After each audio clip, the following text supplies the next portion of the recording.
Good morning everyone. Once again welcome back to Lezend classes. Today we are going to discuss regarding last class I've told you about stages of labor from midwifery, right? So today I'll discuss regarding the main important basic thing to start before midwifery subject is female reproductive system. As I'll discuss both male and female, but priorly as it is a main important thing from the midwifery point of view, I'll just review today the female reproductive system. Everyone knows, but I'll just go through some main important things. Okay, so let's start. Anatomy and physiology of a female reproductive system. Yes, so internal female reproductive structures. These are the main four reproductive structures where you can see whether it is a pregnancy point of view or it is a menstruation or a ovulation, fertilization, whatever.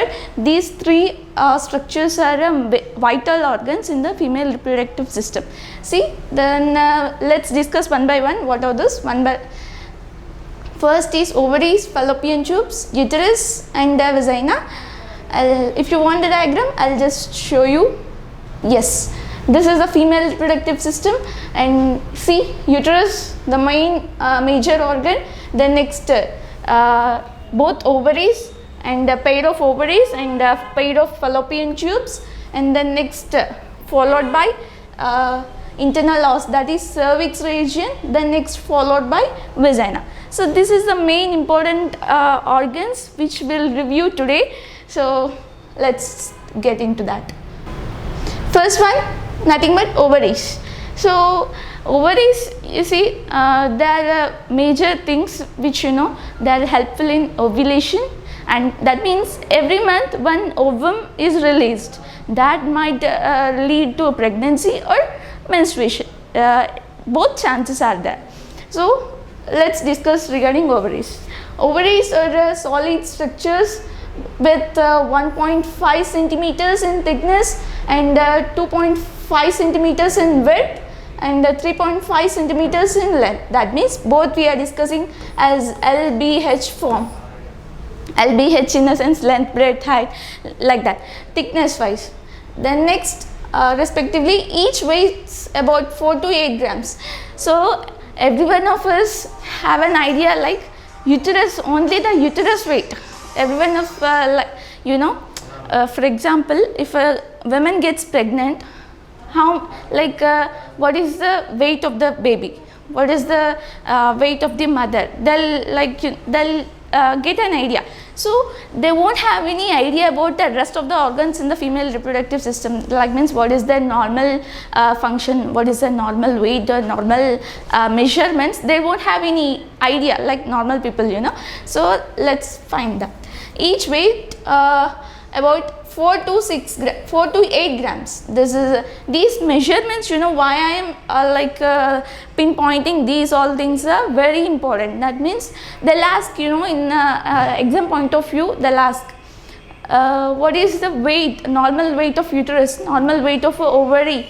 They'll ask. So that I'm just pinpointing the things. You make a note.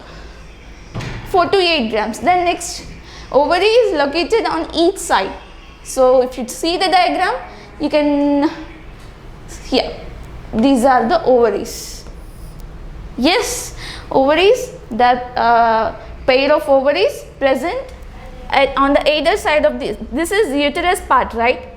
This is complete uterus. So these are present on the either side of the uterus, under the or beside the fallopian tubes. Clear? Then next, see, each weighs about 48 grams, located on either side of the uterus and below the uterine or fallopian tubes. Like I've told you right now in the diagram, they are present below the fallopian tubes. And attached to the uterus by the ovarian ligament. Ovarian ligament, this ovarian ligament is nothing but a fallopian tube. Fallopian tube has many names, like synonyms. Fallopian tube, oviduct, ligament, whatever names you can find. So next, the next structure of ovaries, cortex, medulla, hilum. If we discuss the ovary, only the ovary part, we can find these structures. Next, functions of ovaries. function of ovaries, like in the initial stage, what I've told you now, it majorly, you know, it helps in the menstruation as well as in the the women to get pregnant. That means ovulation process is done monthly, month wise, but the major point is whether the ovum, the released egg, the released ovum, whether it has get into the fertilization or ovulation, we doesn't know, right? So that's the thing. So what is the main function of ovary? We'll see. The first one is it secretes estrogen, the main hormone which is important either in the pregnancy point of view or as in the menstruation. Estrogen as well as in progesterone. These two hormones are major secreted by the ovary, you know, estrogen and progesterone. Like, you know, these are triggered by the if we discuss later on in the menstrual cycle class, physiology of the menstrual cycle, I'll tell you how the ovaries secrete this estrogen and the progesterone hormone, with what help these hormones are secreted, from where it is secreted. Ovaries is simply I'm saying that, but from the inside the ovary, from which part it is going to secrete estrogen, I'll tell you in detail in the physiology of menstrual cycle class. So these are the two hormones secreted by the estrogen. The next, production of ova. Like I've said you, every month, I'll tell you. See, every month, for example, if you think this month, this ovary has released one egg. For example, this has released one egg this month. Okay. This other ovary doesn't take part anything this month. This keep quiet. For the next month, this ovary releases secondary oocyte. Yes. So 1 month, for 1 month, only one ovary releases a secondary ovum. Clear, everyone? So make a point this. Yes, production of ova, that is also called. Yes, production of ova, that is also called as female gamete. Ova, ovum, egg, secondary oocyte, female gamete, whatever synonyms are many. For one organ, there will be many synonyms. Don't get confused. See, they'll be asking in a question like, oviduct is the connection between. Oviduct is the connection between which parts? Oviduct is simple fallopian tubes. That means it is a connection between what? What it connects it connects both uterus and ovary, right? It is a connecting link between both uterus and ovary, so that you don't get confused. One organ, it has many names. The next, ovaries are their measurements, ovaries measurements, where it is located and the location, its measurements, and what is its function. Clear? The next we'll get into the fallopian tubes. Fallopian tubes in the diagram I've shown you, right? Yes, these are fallopian tubes. Clear? So it connects, this is the connection link between the ovary and as well as the uterus. Clear? So the egg which is released from this ovary, that is secondary oocyte, it passes through this fallopian tubes. Here in the ampulla stage, here the fertilization takes place. If the fertilization takes place, the mother gets pregnant. If not, the endometrial lining gets shedded off. Clear? If not, the egg and as well as the endometrial lining, vascular epithelium, that all gets shedded off. Clear? Yes, the two tubes extended from the corner, that is corner, nothing but fallopian tube. Clear? Don't get confused. Of the uterus to the ovary. Here, as I've told you, this is a connection link between the ovary and the uterus. Clear? Oviduct or fallopian tube or ovarian ligament, whatever names. That is a connection link between the ovary and the uterus. Why it is a connection link? If at all the fimbriae, in the diagram, if we observe, there is fimbriae. Yes, these are the finger-like projections you see.